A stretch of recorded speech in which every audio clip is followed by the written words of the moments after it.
brought to you by Silver Pumps.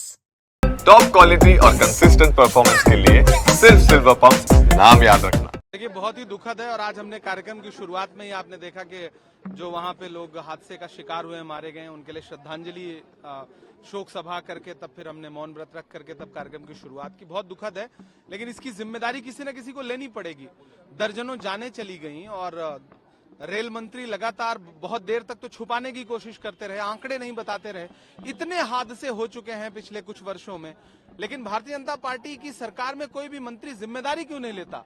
Rail मंत्री को खुद जो है नैतिकता के आधार पर इस्तीफा दे देना चाहिए। लाल बहादुर शास्त्री जी ने रेल मंत्री रहते हुए घटना पर आगे बढ़ के इस्तीफा दे दिया था।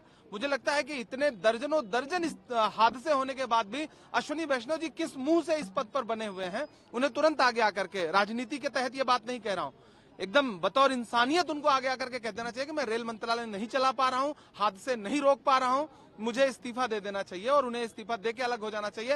नरेंद्र मोदी जी किसी और को रेल मंत्री बनाए जो कम से कम रेल मंत्रालय को बचा सके, आगे ले जा सके। देखिए, बहुत ही दुखद है और आज हमने कार्यक्रम की शुरुआत में ही आपने देखा कि जो वहां पे लोग हादसे का शिकार हुए मारे गए उनके लिए श्रद्धांजलि शोक सभा करके तब फिर हमने मौन व्रत रख करके तब कार्यक्रम की शुरुआत की। बहुत दुखद है, लेकिन इसकी जिम्मेदारी किसी न किसी को लेनी पड़ेगी।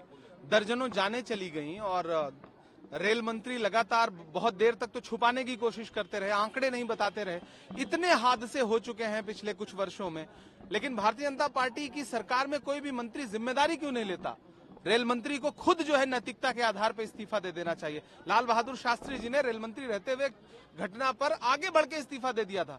मुझे लगता है कि इतने दर्जनों दर्जन हादसे होने के बाद भी अश्विनी वैष्णव जी किस मुंह से इस पद पर बने हुए हैं? उन्हें तुरंत आगे आकर के, राजनीति के तहत ये बात नहीं कह रहा हूं, एकदम बतौर इंसानियत उनको आगे आकर के कह देना चाहिए कि मैं रेल मंत्रालय नहीं चला पा रहा हूं, हादसे नहीं रोक पा रहा हूं, मुझे इस्तीफा दे देना चाहिए और उन्हें इस्तीफा देके अलग हो जाना चाहिए। नरेंद्र मोदी जी किसी और को रेल मंत्री बनाए जो कम से कम रेल मंत्रालय को बचा सके, आगे ले जा सके।